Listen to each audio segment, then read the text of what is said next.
Good morning. I'm Jamey from Stonemaier Games, and I'm here as usual to share the next hour with you, live casting, answering your questions, sharing some Stonemaier Games news, and discussing some random topics. And I'll start off with today with my chocolate of the day because I don't want to forget, because I tried something different this week and I want to hear your thoughts on it. And if you've tried it, I was in the mood for drinking chocolate, like kind of hot chocolate, hot cocoa, but much richer. It's something I had in France around 20 years ago, and I haven't quite found a way to replicate it here in the US. Or I haven't found a place that sells it that way. And so I looked up a recipe for it, and I found that it's essentially just a chopped up chocolate bar and some milk and a little bit of sugar. And I made it, and it was delicious. I combined a darker chocolate bar with a lighter chocolate bar, not too light, but semi-light.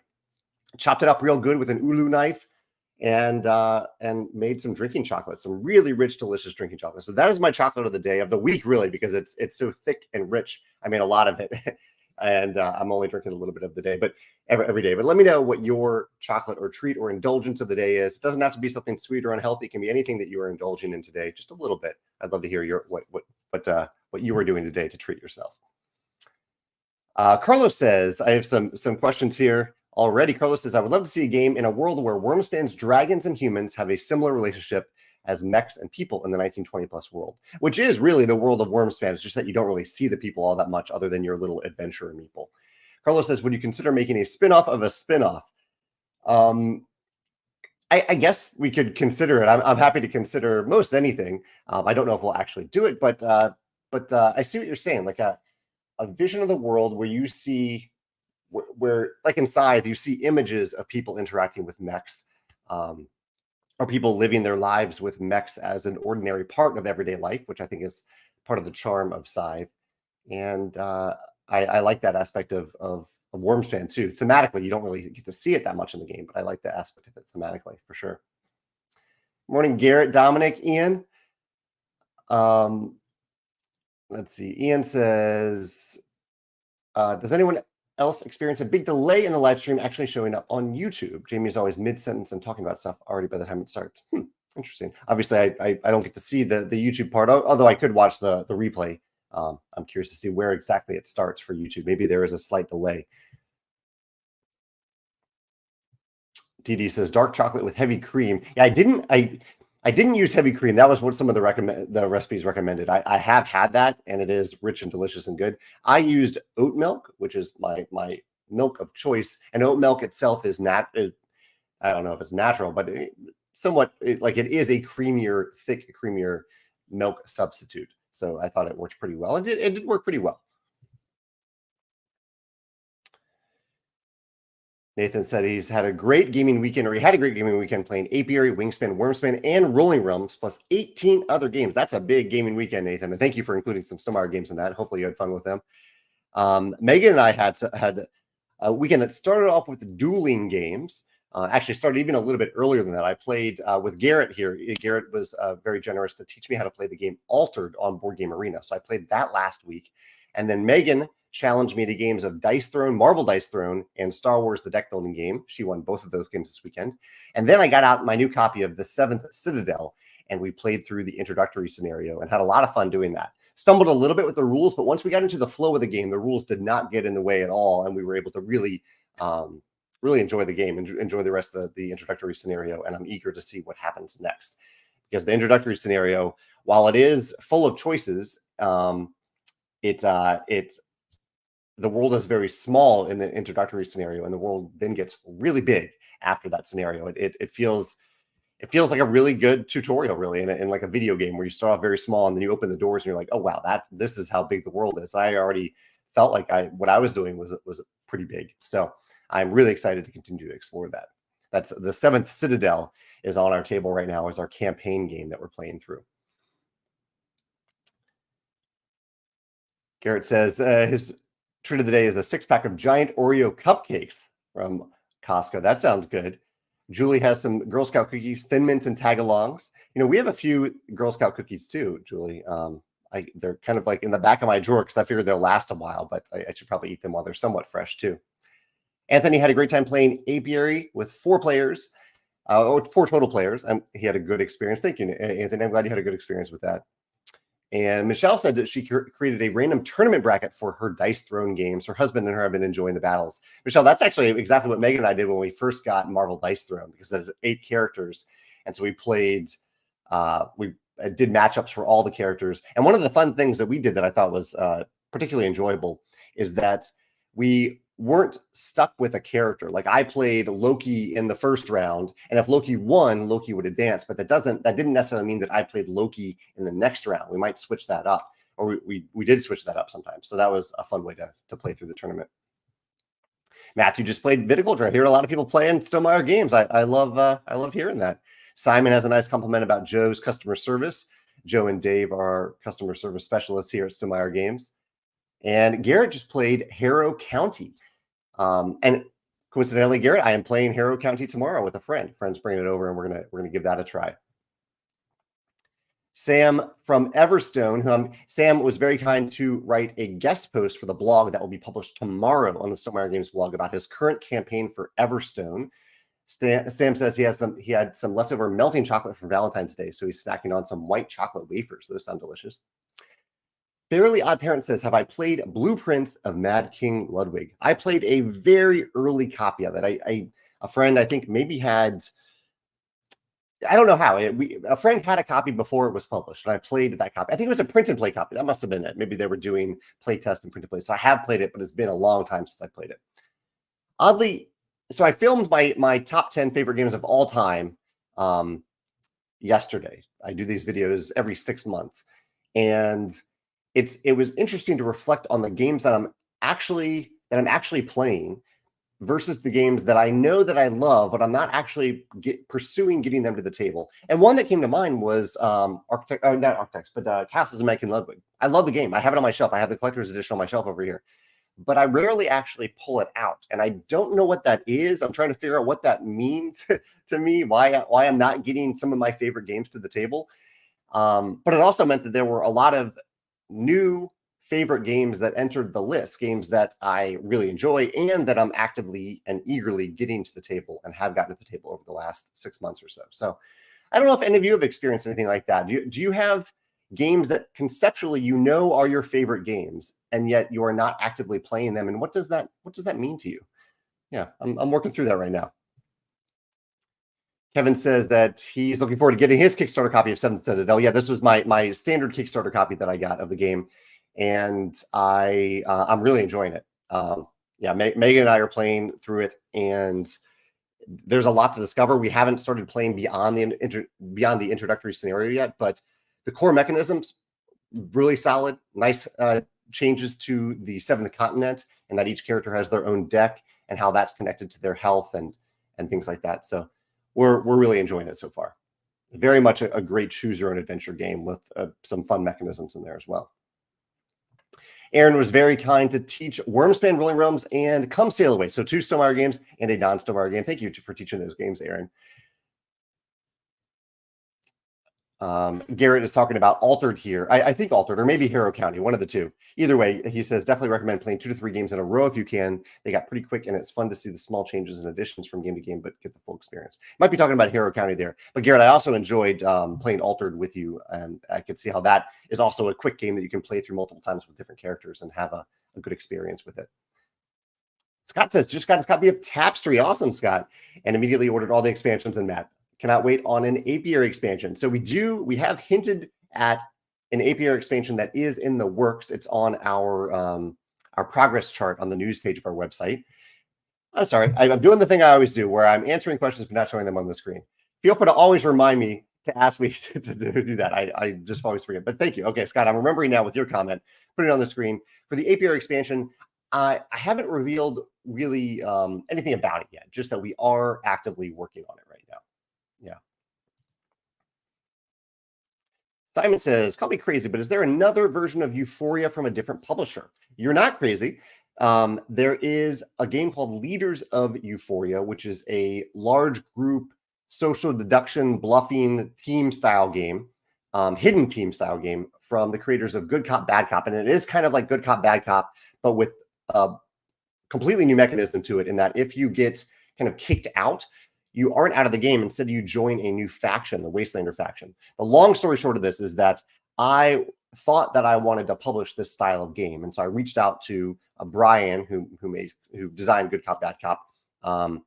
Great guy, great designer, especially for that style of game. And I asked him if he would be interested in working with us to create a game, and we would publish it. But as time moved, it took a while in development, and as that development happened, I realized that it wasn't really that style of game, not that specific game, but that style of game really wasn't the type of fit that I wanted for Stonemaier Games. It wasn't. We Instead of having a diverse portfolio of games, we were going to focus on medium weight Euro games. Basically, is something I realized during that time, and so I essentially said, Brian, why don't you publish this game? I like what you created. I'm excited about it. Why don't you run with it? And so he ran with it and published Leaders of Euphoria. I have a big deluxe edition on my shelf. I think they still have copies of that, and maybe even copies of the standard version as well, if you're curious about it. It's a really neat twist, I think, on a large group deduction style game, kind of in the Avalon Resistance style of games.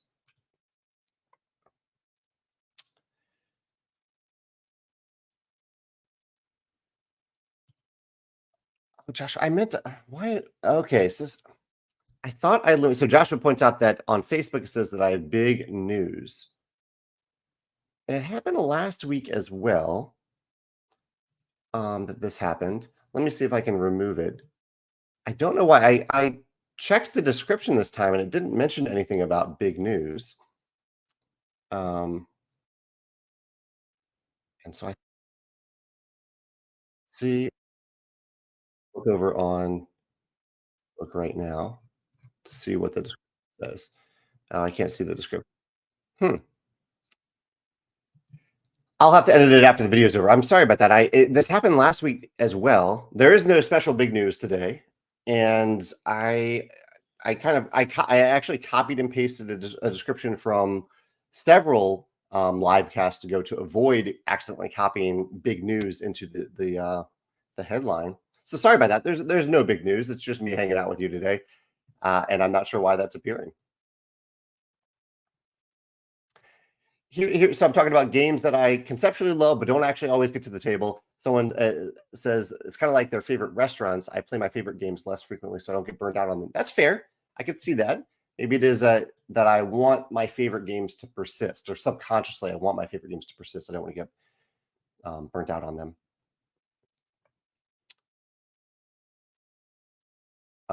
Let's see. I have some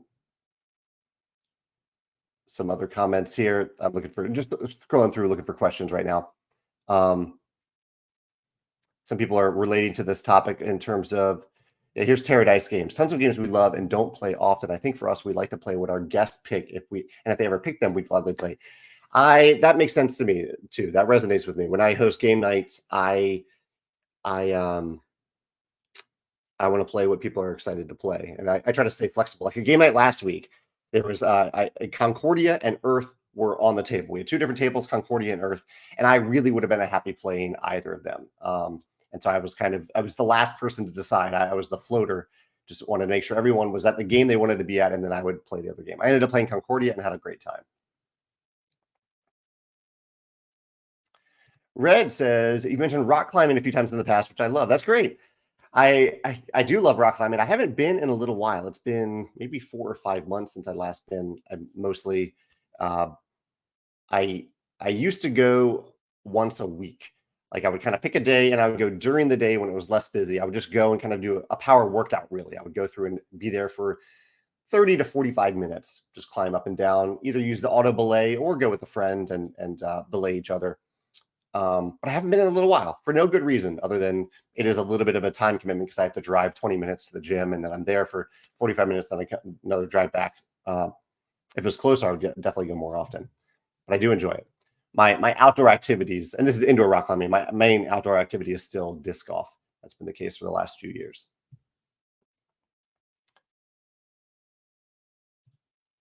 Ray has a related comment to this idea on the subject of why you don't necessarily get your favorites to the table. It's sort of like how the Lord of the Rings movies are among my favorites of all time. However, I don't watch them every year. I already know I love them, so I look to explore and only return to them when I feel I'm really missing them. I can relate to that too, Ray. Yeah, both in terms of movies and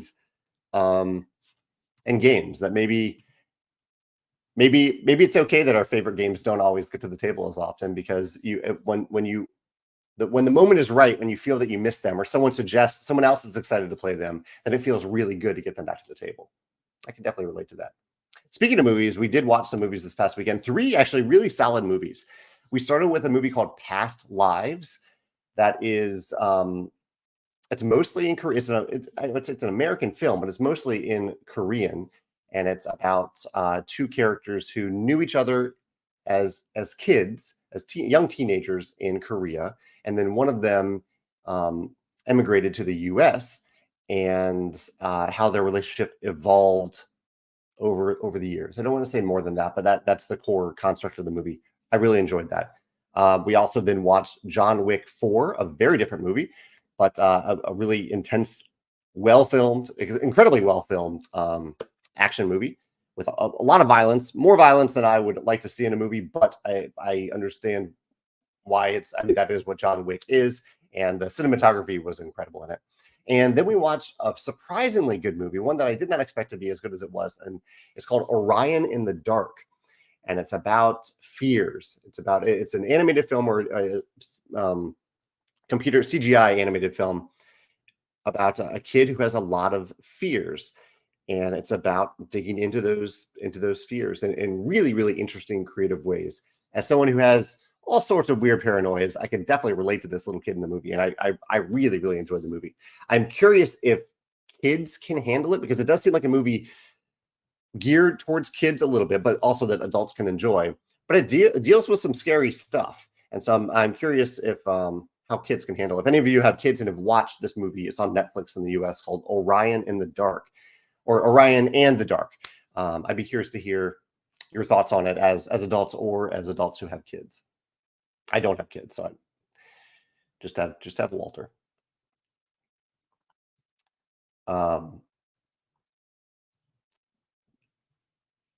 Jerry is about to start a campaign of Role Player Adventures, one of my favorite games of all time. He says, "Were you using Nephra's Judgment 2?" We did not use Nephra's Judgment. I'd love to hear your thoughts if you end up using it. I believe that is the one that goes deeper into each character's journey.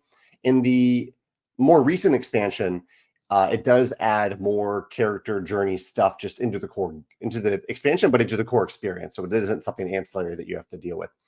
I'm curious what you think. I don't know if it might add too much reading, but the game already has a fair amount of reading out loud. But yeah, I'd love to hear your thoughts about it. We didn't play with it, and I still love the game, so I don't think it's necessary for the enjoyment of the game. Julie says, usually games we don't get to the table but love are either longer or more complicated to set up. Yeah, I definitely relate to that. Weeknight gaming happens after 9 p.m., so games are shorter or less involved to set up, get played then. Yeah. Yeah, I think that I felt a little bit about this past weekend. We were talking about games for Megan and I to play this past weekend. And Star Wars deck building, really easy to get to the table. Force Shuffle was one that we considered, very easy to get to the table. Marvel Dice Throne, open up and play, super easy to get to the table. So I think that is a great consideration for publishers to think about, including myself. Chad has a good example here of Star Wars Rebellion. It's hard to play because of the playtime, but whenever he actually gets to the table, he's reaffirmed about how excited and how much he loves it. And Sam noticed something about this with big box games like Everdell Vindication. They haven't been tabled when games have. Yeah, that's true. And I wonder if that is something about this copy. When I used to have access to the standard version of Castles of Madigan Ludwig, we got that to the table a lot. And now that I have the big fancy version, I've gotten to the table a lot less. And I wonder if it is something about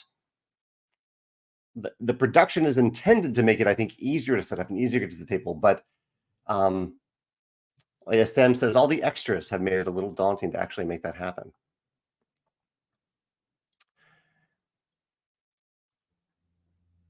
Your inner child says, "Are you and Megan going to see Dune, the second Dune movie in the theater? If so, which one?" We are going to see it in the theater, and the theater that we generally go to, we have to still decide what we're doing, but we generally enjoy going to the Alamo Draft House here in St. Louis. Lots of other good theaters here as well, but if we can align the viewing with a meal, it's really nice to get food while we're at the Alamo. Molly says, we have played a lot of Wingspan and Wormspan lately, a good amount of tapestry going through the revised civs. Mostly we're working on playtesting our own game after making big changes. That's fun. Good mix of published games and playtesting your own game, Molly. I'm glad to hear that. I hope you're still having fun with that playtesting process as well. Amy says, do I attend conventions? Captain Con would love to have you visit us sometime. Thank you for asking about that and inviting me, Amy. I really appreciate that. I don't attend many conventions. Not that I don't like the experience, but my favorite type of convention that I found is where I can just go and play games for a few days. And casually too. Like Gen Con has the event system where you have to figure out exactly what you want to do in advance. I like Geekway to the West here in St. Louis, where I can just go and show up and play a bunch of games from their play and win section. I really, really enjoy that. But I have not prioritized, as much as I enjoyed that, I have not prioritized that outside of St. Louis because it is a much bigger time commitment away from my core responsibilities at Stonemaier Games. And so I have team members who do enjoy that part of their job. They've found ways to incorporate conventions into their job more than I have, and they are more likely to attend some of these conventions, including our convention coordinator, Dave. So, Amy, I think the way I think about it is that someday I think I will probably have more time to attend conventions. I haven't felt that way, or I haven't felt the desire to prioritize them for my personal time yet. But I love people who run conventions. I love to support them through, if they have the play and win sections, through donations to their play and win sections. But it's pretty rare that I attend them. Yeah. Jonathan says, maybe use the sticky note to remember to put up the comments. That's a good idea. Yeah, I do. I use the sticky note for the rest of my comments, but I forget to should put a little note on there saying pin the comments as I'm talking about them, or pin the questions. Bridget says, I'm curious what Kickstarters or new games you're excited for in 2024. I personally have my eye on the Flow Kickstarter, and I'm really looking forward to the launch next week. Right now, I think I'm just backing two Kickstarters. I'm backing Altered and I'm backing Everstone. And yeah, I think those are the only two that I'm actively backing that are still live right now. I'm waiting on a bunch of different Kickstarters and Game Found games, and I don't know if I have any from BackerKit coming. And I don't think I have any pre-ordered games directly from any publishers yet. Yeah, I don't think I have anything like that in the works right now. But I'm very excited about Everstone and Altered. Ian says, are there any realms you think will work especially well with the Wormspan realm? That's a good question. I enjoy the randomness of rolling realms, that you just get the three realms and maybe they work together, maybe they don't. So I must say I don't think about it in terms of like what would pair well with this realm until I'm actually playing and I'm like, oh wow, this pairs really well. I like to solve the random puzzle. But I can say that next week I will be doing live plays with the three new realms here that we have. Hopefully most people will have received them by then. Shipping is going pretty well for Wormspan. I think by the end of next week, everyone will have shipping notifications. So pretty much by the end of February, maybe a few days into March, because next week ends with March 2nd. So if you haven't gotten your shipping notification for Wormspan or Wormspan stuff, you should get it by the end of next week. And trying to remember what I decided to do with these rounds next week. I think I'll do one per game instead of all three in one game. One new realm per round. Yeah, not per game. Kevin says, I know you said that you would never do another legacy game. I don't know if I quite said never. I'm saying it's not a pursuit of mine to do another legacy game. He says, but I was playing through Wormspan. I was thinking that it would be so cool to have persistent excavated caves and questing with families of dragons that you discover and raise. That would be cool to like keep going deeper and deeper and deeper into the cave and to have some level of persistence there.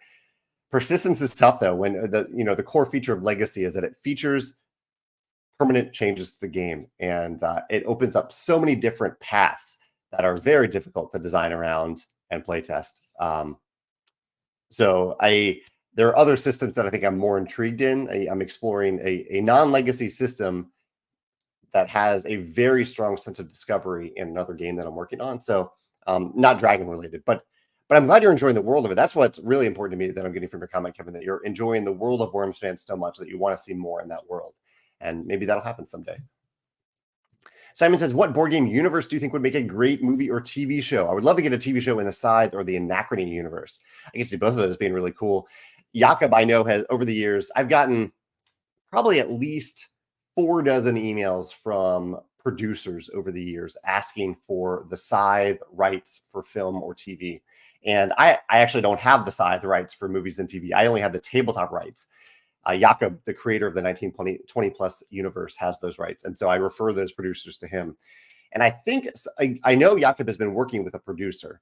I can't say who. I don't know the details. I honestly just don't know the details. But I think there's a decent chance someday that we might get a Scythe TV show completely separate from Stonemaier Games. But we at Stonemaier Games will be incredibly happy. And I would personally love to watch it, whether it's an animated show, a live action show, a movie, any of those would be incredible. I'd love to see it.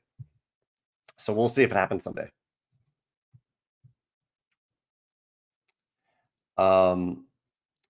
Let's see.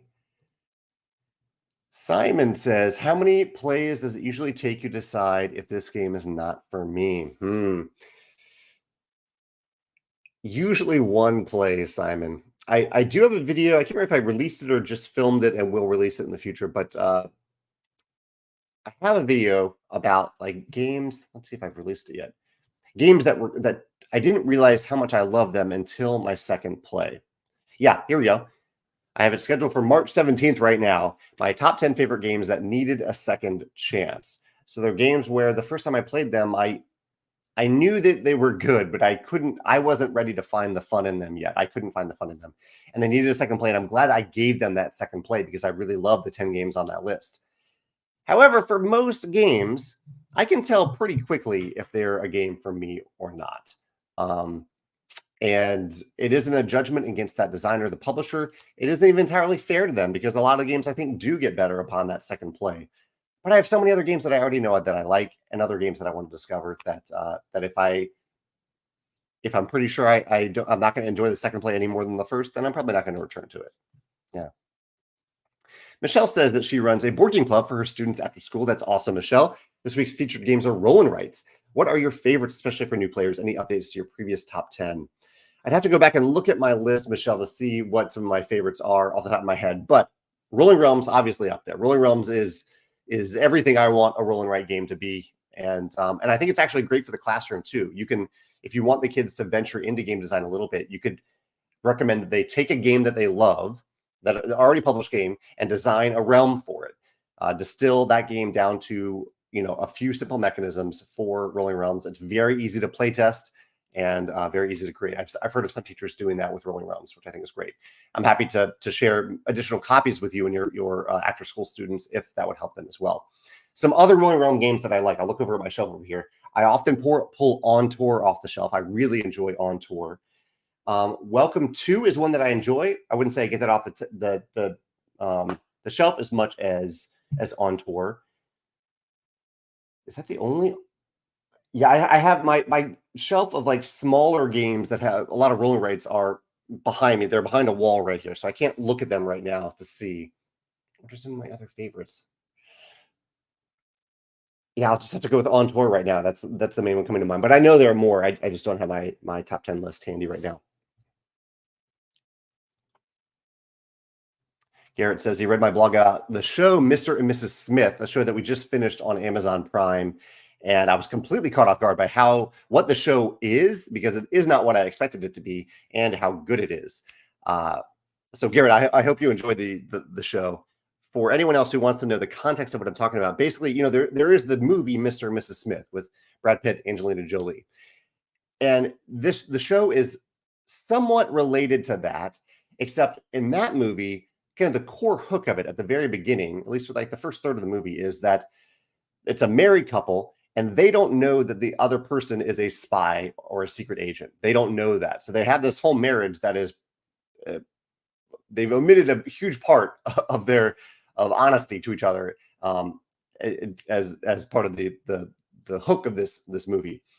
The show gets rid of that idea completely. Instead, it's about two people who sign up to be spies or secret agents for an organization that they don't even know what the organization is. And part of the sign-up process is that they have to get married to another new spy.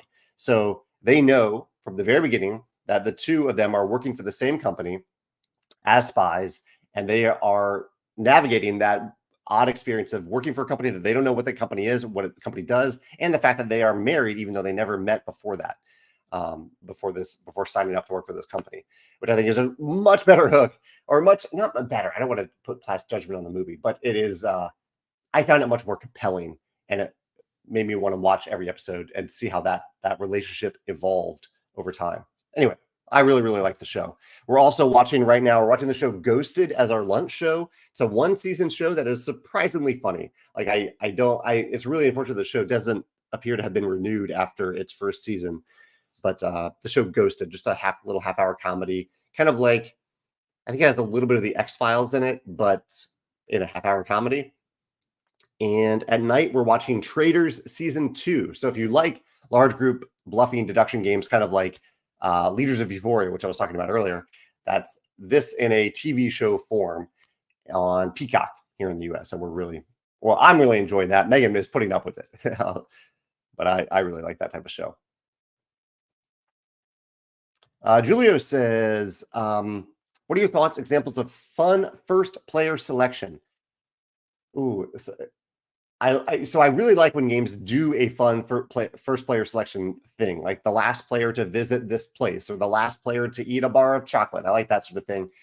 I think I have a video about a few of these. There was a good one in a game about snow dog racing that I thought was really, really clever. But I will say, I really like when games have that, but they also say, or you can just randomize it. So you can, based on the group, you can just randomize it, or you can go with that, whatever the first player selection was. Yeah, that's a fun question. If anyone can think of one offhand that you really enjoy, let me know. Ray recommends the movie The Quiet Girl, 2022's best international feature film at the Oscars.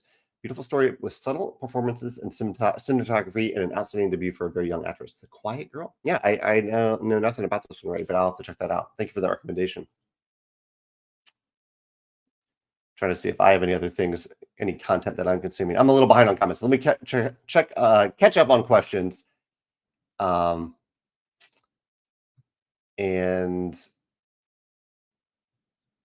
okay, Paul, Paul's pointed out this weird description thing. So Paul, I will thank you for that. I will maybe I copied and pasted the wrong description again. If so, that's definitely on me. Sorry about that. David's pondering this thing about conceptually loving a game but not actually playing it all that often. He says, I also wonder if some of my less played favorites would fall in my rating if we played them more. Like I'd be satiated with them instead of eager for the rare times we do play them. That's interesting, David. I can definitely see that.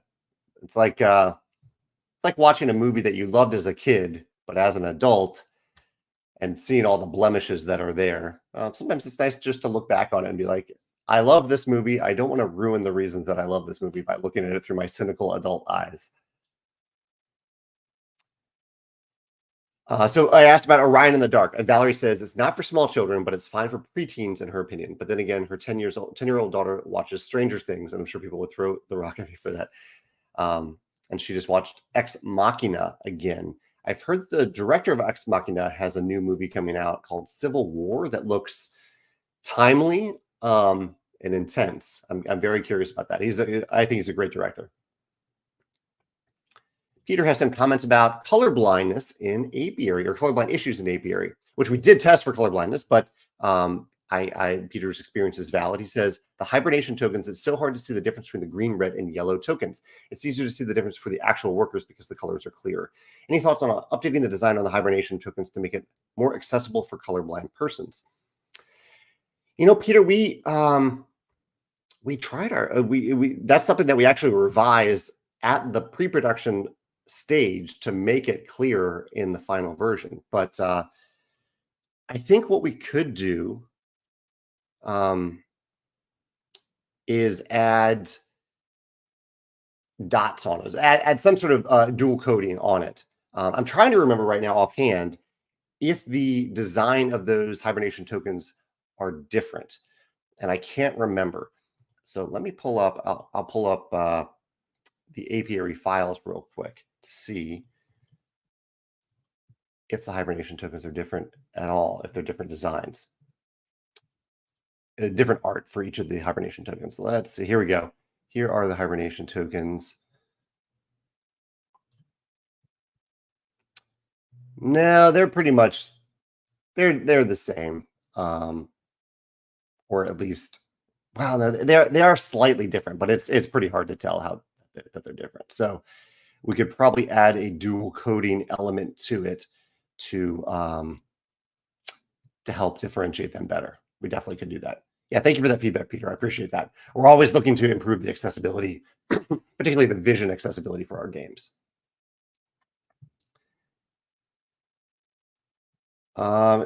Synonym says, "Am I excited for Star Wars Unlimited?"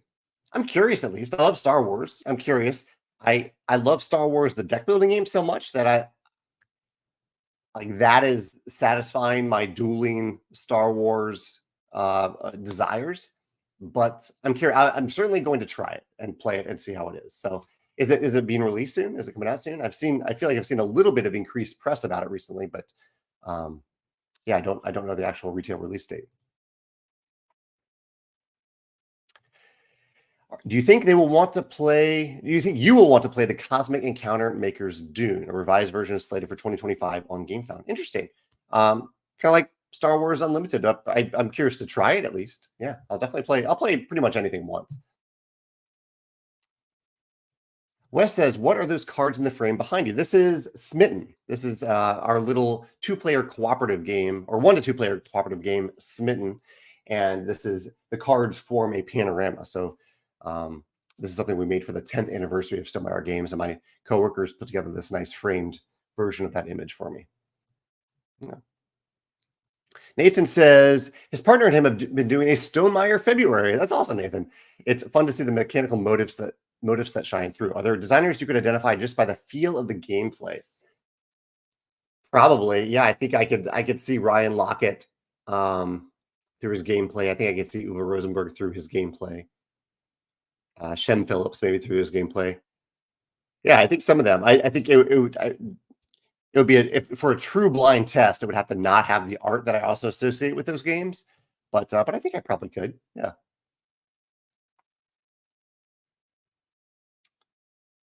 Let's see. Garrett says the next all play game is on Board Game Arena right now. Art by Andrew Bosley, and the gameplay looks pretty smooth. What game is that, Garrett? Is that I think yeah? What game is that?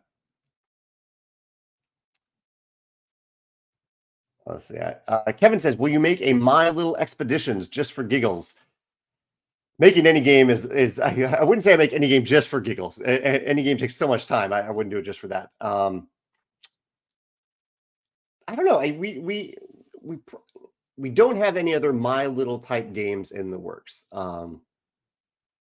I think one of the problems, not problem with My Little Scythe, but it it looks like a kids game, and it is a game that kids can play, but we made it for families. Um, and I think the perception about the game is that it isn't for families, it's just for kids. And so I don't really I for that reason, like, and we're not a company that specializes in making games for kids. I'm happy to make games for families, and for a broad range of people, but not games that are perceived as just being for kids. So I think that's one of the reasons that I've stayed away from pursuing any other games that are like my first My Little games. Um, because of the perception that they're just for one specific demographic, while the intention is for them to be available to a much broader range of people. Yeah. Anne is excited about the Libertalia promo pack. We're excited for it. Libertalia is our favorite game. Oh, I love to hear that, Anne. I will say that it is a small thing. It is a very small addition to the game. So keep your expectations low for it. And I think we're looking to release it sometime in the spring on our web store. So along with a few other things, because it's so small that I think people might want to add other things to their order. Unfortunately, we won't have things like the upgrade pack for Warmspan back in stock by that point. But yeah, probably sometime this spring we will have that available.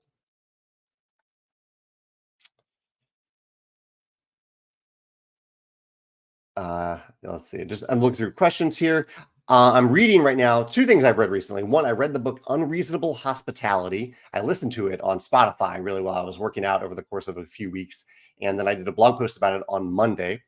Really enjoyed that book. Highly recommend it if you think about customer service.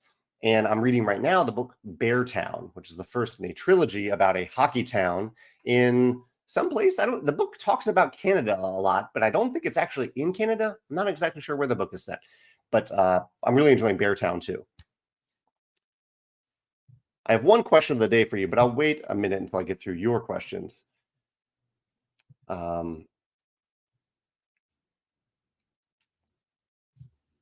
Oh, Chad says that the last Airbender live action show drops on Netflix tomorrow. He says, what elements would you want to be able to bend? Which avatar animal companion would you want?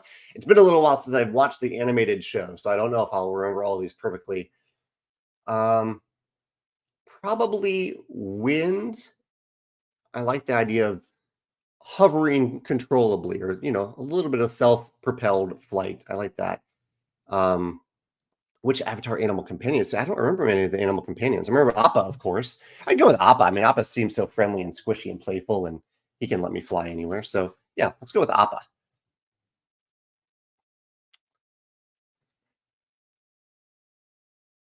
So now, Julie mentions the hibernation tokens as well. I'll see if it isn't too late to change for the API reprint, but it might be. Jerry says, if Elizabeth ever revisits Asia in a mini expansion, some more end-of-round goals for duet mode would be awesome. That's an interesting question. I don't think we'd ever do an expansion for an expansion, but it is possible that we might include more duet goal tiles in a regular expansion and just say, hey, like if you don't have Wingspan Asia, just ignore these 4 tiles, that sort of thing. So I could definitely see that happening at some point. Justin says, what are the Stonemaier Games plans for Gen Con? Let's look to see what we have on our website. I am very detached from Gen Con. That is not part of what I focus on at Stonemaier Games. So I'm going to pull up the website over here so you can see. So we can pull up the right screen. Here we go. Events and conventions. We will be at Gen Con August 1st through 4th. You can sign up to join our demo team. So I'm as far as I know, similar to the last few years, MeepleSource will have a big booth at Gen Con in partnership with Stonemaier Games, a shared booth for MeepleSource and Stonemaier Games. And I think maybe we'll have a separate, smaller space that's for I don't know. There was some other reason that we thought about having a separate, smaller space where people could go just for Stonemaier stuff or for teaching, for learning Stonemaier games. So obviously, this is not my area of expertise. It is Dave's area. And stay tuned on the events and conventions page of our website, which is under news, if you want to see more information. And if you want to sign up to join our demo team, the link is right over there as well.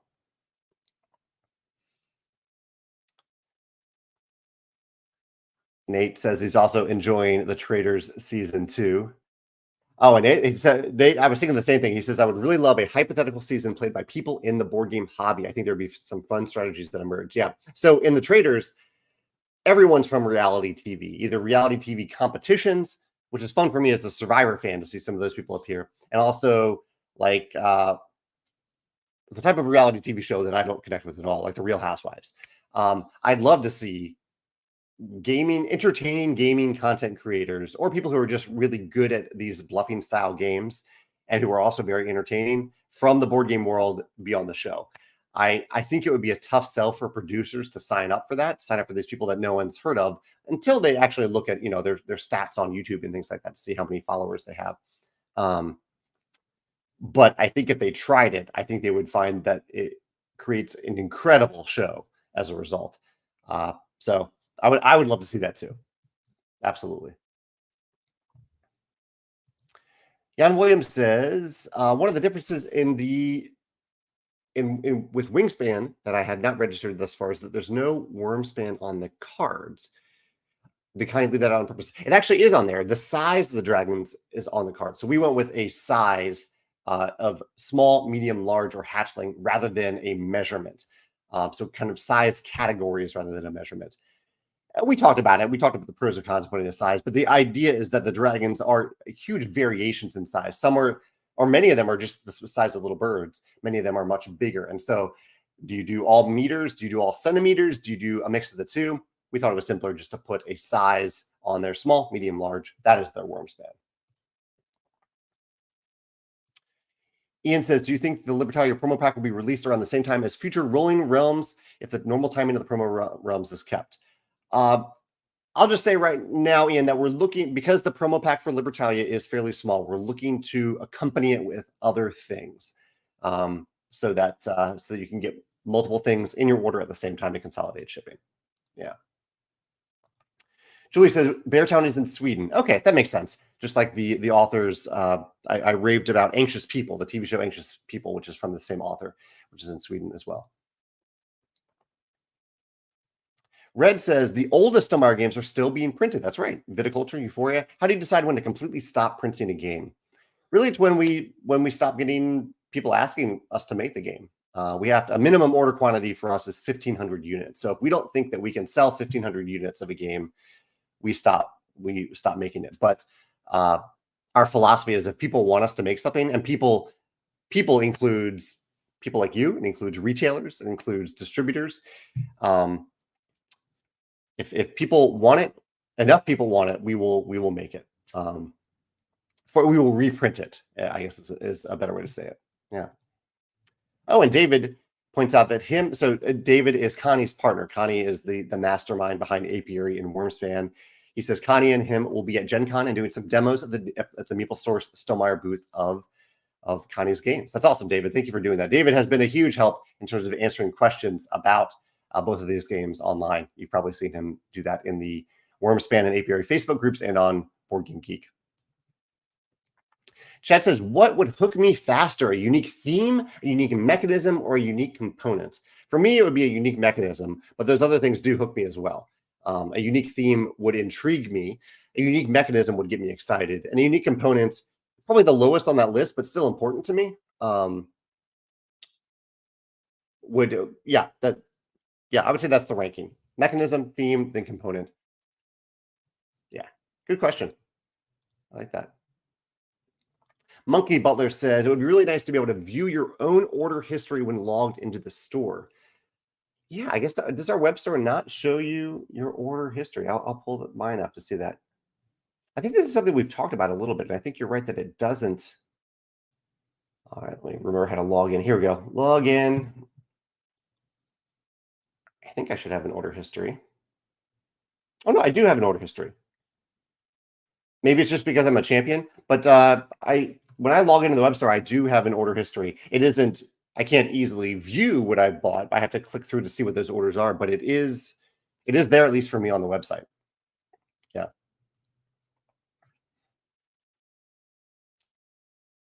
Tim mentioned, sorry, Tim, I missed this coming before. You should check out House of Ninjas on Netflix. House of Ninjas. Cool.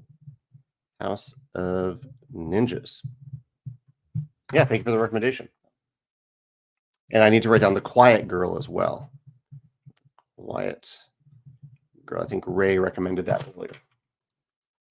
David says, not all dragons have wings. Another good point, David. So Connie would have had to come up with a different measure to be consistent. Great. Excellent point there. You're right.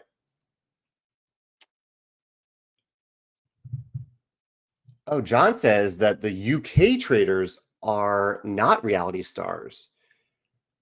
That's cool. Okay, I'll have to find a way to get the UK season of the traders, because I would love to see just, tabletop gamers who are good at that style of game and are also entertaining on the show. That's awesome. Chat says, do you ever log onto a live stream and just don't say anything in the chat so you don't move the streamer's attention to you? Sometimes I do. Yeah, absolutely. Yeah. If I see that a streamer is streaming one of our games, sometimes I'll just pop in and watch for a few minutes. Sometimes I will also say, like, thank you for playing. But usually I'm not, like, I'm just popping in. I'm not looking to hang out for all that long because I have other stuff that I want to do. But sometimes I'll also put it up. I have two screens. Sometimes I'll leave it up on one screen and I'll listen to it while I'm doing something else. Ashton says, is there a future expansion for expeditions? Yeah, if you check out our progress chart here, a few people asked about progress chart. So I will bring that up on our website so you can see what our progress chart looks like right now. So here's our website. I'll make it a little bit bigger. There we go. And If we go to news, if you click on news, you'll also see this if you get our newsletter. But if you go to news, you can scroll down and see what we're working on. So you can see the tapestry revised civs. I'll change this in the next update so they're fulfilled. I'll probably mark off Wingspan as fully fulfilled on the next update. Then we have Libertalia Promo Pack, Expeditions Expansion 1. So that's coming soon too after the Libertalia Promo Pack. Rolling Realms Redux and a bunch of code names. And you can see apiary expansion and Wingspan expansions. That's all the stuff that we've announced that is in progress right now. Yeah.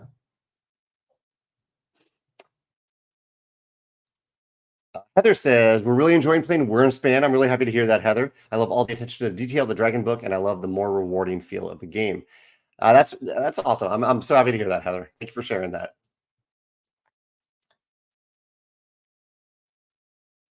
Garrett says, did I mention the other question of the day? No, I did forget. So quick, for the last like 5 or so minutes, the question that, so I read an article the other day from someone who is doing a really good job at TikTok marketing, TikTok advertising, and TikTok videos.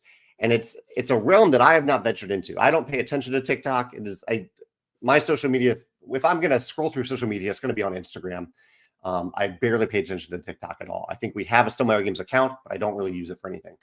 But I'm curious what you all think of TikTok. Do you get any value from board game content on TikTok? And what type of content do you get value from? And have you ever bought anything after watching someone talk about it on TikTok in any form of TikTok video? The article I read, I'm forgetting the person who wrote it, was on Board Game Wire. It was an interview, a discussion with someone who has done a great job with TikTok for a few different companies. And I was really impressed. And the way they talked about it, it didn't come across as gimmicky or like bothersome advertising.